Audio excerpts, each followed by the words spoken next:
I'd just like to say that Carole and I are absolutely delighted by today's announcement and thrilled at the prospect of a wedding sometime next year. For years, Carole Middleton stayed firmly in the background, carefully avoiding palace feuds and royal headlines. But one unexpected decision has suddenly placed her at the center of growing speculation, with many wondering whether the balance inside the royal family is quietly changing. What unfolded between Carole Middleton and Queen Camilla was not a dramatic public clash, but a subtle shift that may have revealed more than either woman intended.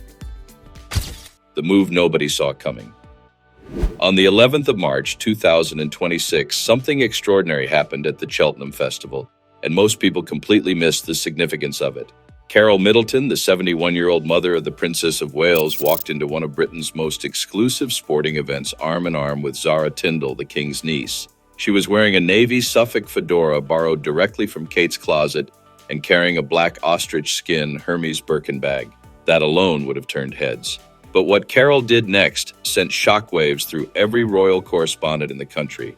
She walked straight past the general enclosures, past the VIP areas, and took her seat in the royal box beside Queen Camilla and Princess Anne. Kate was not there. William was not there. Carole Middleton sat in that box on her own merit, not as someone's mother or someone's guest, but as a woman the royal family had chosen to include at the highest level. And then she did something that genuinely stunned people. She wrapped her arms around Princess Anne, the notoriously reserved and hug-averse Princess Royal, in a warm public embrace that made every front page in Britain the following morning. Princess Anne is the woman who barely hugs her own children in public. She is the most no-nonsense royal alive. And there was Carole Middleton, a former British Airways flight attendant from Southall, embracing her like a sister while the cameras captured every frame. Royal author Robert Jobson gave an interview to Hello magazine shortly after and said something that should have made Camilla's blood run cold. He said the Middletons were not guests anymore and had stopped being guests a long time ago. He said they were family. Jobson praised what he called Carole's almost unheard of discretion and noted that she had been inside the royal world for over 20 years and nothing had ever come out. Not a conversation, not a confidence, not a whisper. 3 months later at Royal Ascot in June 2026, Carole turned up again. She joined King Charles, Queen Camilla, and Zara Tindall in the royal box for Ladies' Day, chatted with the king in the royal enclosure, and was spotted laughing with Duchess Sophie between races. When Kate arrived the following day with William, mother and daughter stood side by side in coordinating outfits that made them look practically like sisters. A palace source later revealed that Carole had quietly but significantly expanded her daily presence within senior royal circles and was acting as a vital anchor of stability for the entire institution. And according to insiders, Queen Camilla was not just uncomfortable about this shift. She was reportedly furious because the woman she had spent 15 years trying to keep at arm's length had just walked through the front door of the monarchy and taken a permanent seat at the table. The rivalry Camilla never wanted you to know about. A palace source told a publication in 2026 that you could instantly see Camilla's hackles go up anytime Carole walked into a room. The source said everyone else in the family adored Carole, including Charles, which a lot of people saw as the main reason Camilla did not like her. And another insider told Yahoo something even more revealing. They said Camilla was polite to Carole's face, but it was no secret she considered her to be a wolf in sheep's clothing. The roots of this animosity stretch all the way back to the early 2000s, when Kate and William first started dating at St. Andrews. Christopher Anderson, the #1 New York Times best-selling author who covered the royals for over 40 years, published a book called Game of Crowns, in which he made a claim that shook the institution. According to Anderson, Camilla actively tried to break up William and Kate's relationship. He said in an interview with the Daily Beast that the palace did not really want Kate, and that people like Camilla did not want her because they felt she was too common to be the wife of a future king. He wrote that Camilla, who came from aristocratic stock as the granddaughter of Baron Ashcombe, looked at Carole after the press had labeled her a gauche opportunist and felt she knew a schemer when she saw one. Even Queen Elizabeth II, who was reportedly fond of Kate and her father, had reservations about Carole. A royal insider admitted that there was a feeling within the household that Mrs. Middleton was not right or acceptable. The establishment wanted Kate in their world, but they wanted her mother nowhere near it. The woman who outplayed Camilla. What most people never fully appreciated about Carole Middleton is that she did not simply watch her daughter's royal romance unfold. According to multiple royal biographers, she actively shaped it at every critical turning point. Tina Brown, the legendary editor and royal author, described Carole as having considerable strategic flair and compared her to a boxing coach. Brown wrote that whenever Kate was bloodied in the ring, she retreated to Bucklebury, where Coach Carole would dress her wounds, advise her on moves, and urge her to keep her eyes on the prize. That comparison tells you everything about who Carole Middleton really is beneath the polished exterior and the gracious public silence. The most critical test came in 2007, when William broke up with Kate over the phone. Christopher Anderson documented the aftermath in forensic detail. He told the Daily Beast that Carole Middleton engineered the entire strategy to win William back. It was Carole who had originally steered Kate away from Edinburgh University and towards St. Andrews, where William would be studying. It was Carole who stood at her daughter's side through every stage of the courtship. And when the breakup happened, Kate was ready to fold up her tent and walk away. But Carole convinced her to go out, make herself visible, and make William jealous. Within weeks, photographs circulated of Kate dancing in clubs, rowing in an all-women's boat race, and being seen with other men. Anderson said it made William insanely jealous right away, and of course he wanted her back. Camilla's alleged strategy to remove Kate from the picture did not just fail, it backfired so completely that it strengthened the very bond she was trying to destroy. And Carole's fingerprints were all over the recovery. That kind of emotional intelligence and strategic patience is not something you learn in finishing school or inherit from a title.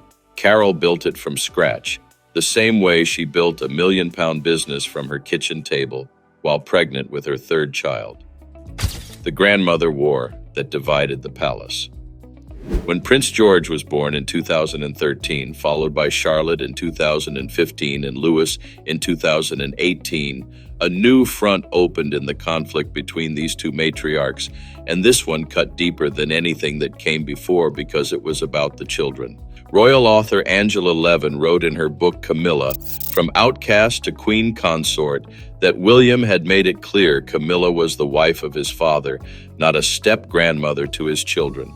According to Levin, the Wales children had two grandfathers, but only one grandmother, and that grandmother was Carole.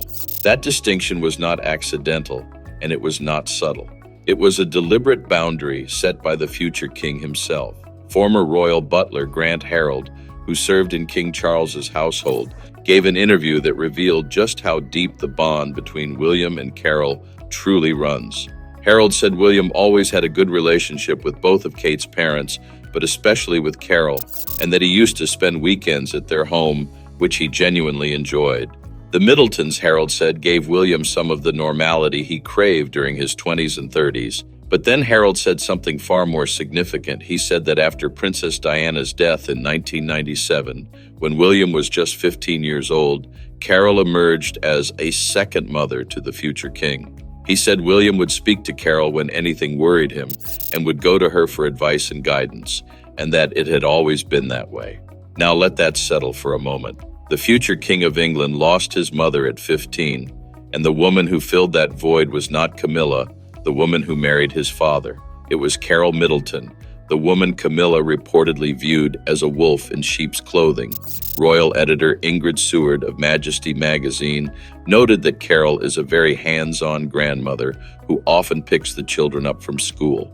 The Middletons live in Bucklebury, just a 40-minute drive from Adelaide Cottage in Windsor, while Camilla's own grandchildren from her first marriage to Andrew Parker Bowles exist in a completely separate world.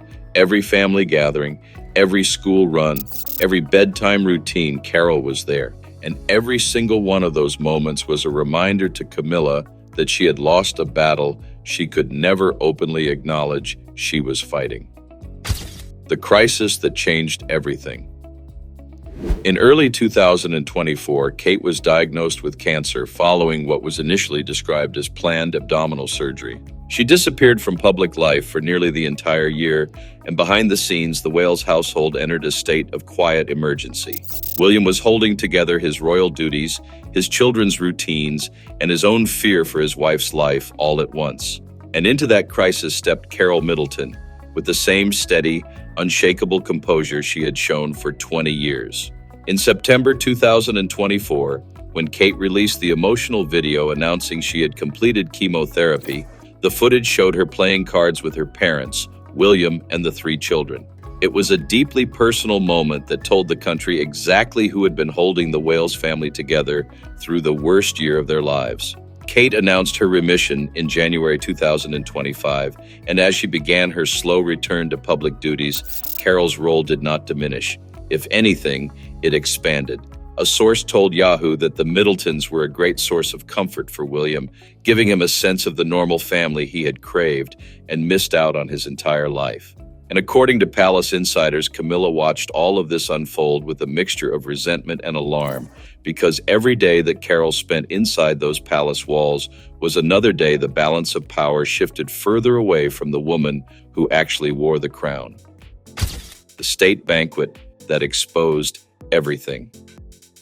By September 2025, the tension between Kate and Camilla had become so intense that insiders were using a word no one expected to hear about 2 women who are supposed to represent the unity of the British monarchy. That word was war. During a state banquet held for President Donald Trump and First Lady Melania Trump, Kate arrived looking radiant after months of recovery and immediately became the center of attention. Royal correspondent Ingrid Seward said Kate lightened the whole evening and lit up the table with a megawatt smile, and described her traits as showing signs of being a remarkable future queen.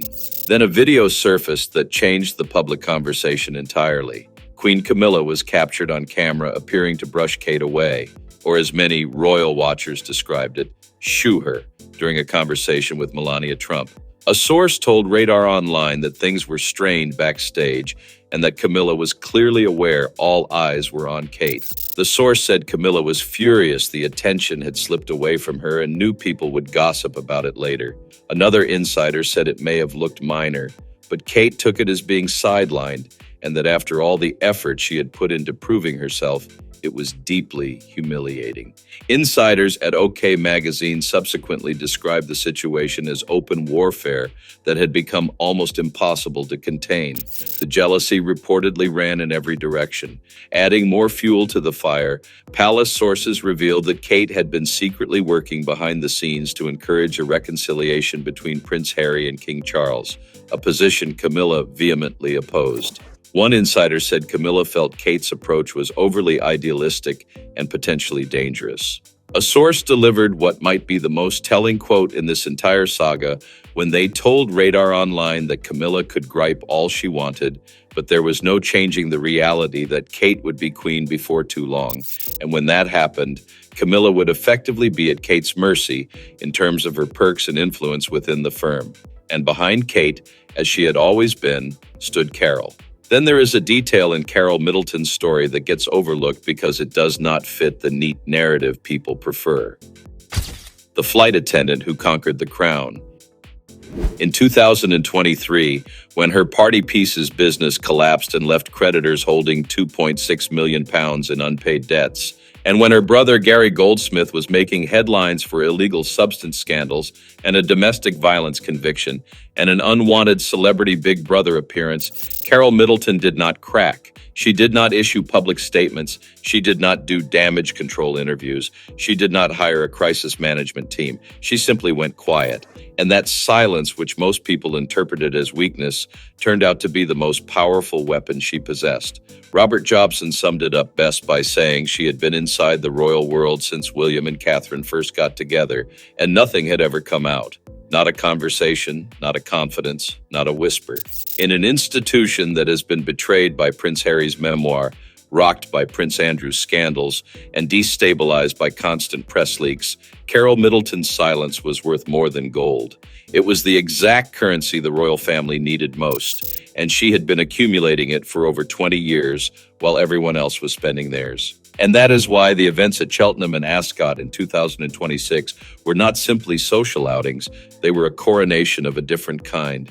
When Carole sat in the royal box with Camilla and Anne, when she hugged the Princess Royal, when she chatted with King Charles in the enclosure, she was occupying a space that no non-royal mother-in-law in the history of the modern monarchy had ever been given. The financial collapse that should have destroyed Carole's credibility ended up meaning nothing because the emotional capital she had built over 2 decades was simply too enormous to be erased by a business failure. And the detail that reportedly stings Camilla the most has nothing to do with public appearances or state banquets or even Kate's rising popularity. It is something far more personal. William's 3 children, George, Charlotte, and Louis, the future of the British monarchy, have one grandmother, not 2, 1. That grandmother is Carole Middleton. William made it clear years ago that Camilla was his father's wife, not a step-grandmother, and there has been no public indication that boundary has ever shifted. Every Christmas morning, every birthday party, every bedtime story, Carole is the grandmother those children know. And Camilla, the woman who actually sits on the throne, reportedly watches from a distance that no title or crown can bridge. Carole Middleton was born into a world that told her she would never be enough. She was raised in Southall, educated at a state comprehensive school, and entered working life as a secretary before serving drinks and snacks at 30,000 feet. The British aristocracy took one look at her background and decided she was beneath them. They gave her daughter a cruel nickname. They whispered "Doors to Manual" every time her name came up, and they made sure she knew exactly where they believed she belonged. But Carole responded to every single one of those insults the same way. She said nothing, showed up, supported her family, kept every secret she was ever trusted with, and waited. She waited while Camilla tried to break up her daughter's relationship. She waited while the tabloids called her a social climber. She waited while her business collapsed and her brother humiliated the family on national television. And when the moment finally came, she did not need to fight for her place at the table, because by that point, the entire royal family was holding the chair out for her. Royal expert Jenny Bond captured the full weight of Carole's position when she said the royals all know she is important in William's life, and that Carole has been the linchpin of the Wales family, offering both practical and emotional support. Bond added that for the Prince of Wales, his mother-in-law has been a reprieve from the drama of the royal family. A palace source put it more bluntly, saying there was growing unease that people close to Kate were pushing the narrative too far and too fast, and that by speaking so confidently about her future as queen, they risked eclipsing Camilla at a time when she was still actively fulfilling the role. But that unease is the whole point. It means the shift has already happened. The woman who answers to no protocol has already redrawn the map of power inside the monarchy, and the woman wearing the crown knows there is nothing she can do to stop it. Drop your thoughts in the comments and tell us who you believe holds the real power behind the British throne.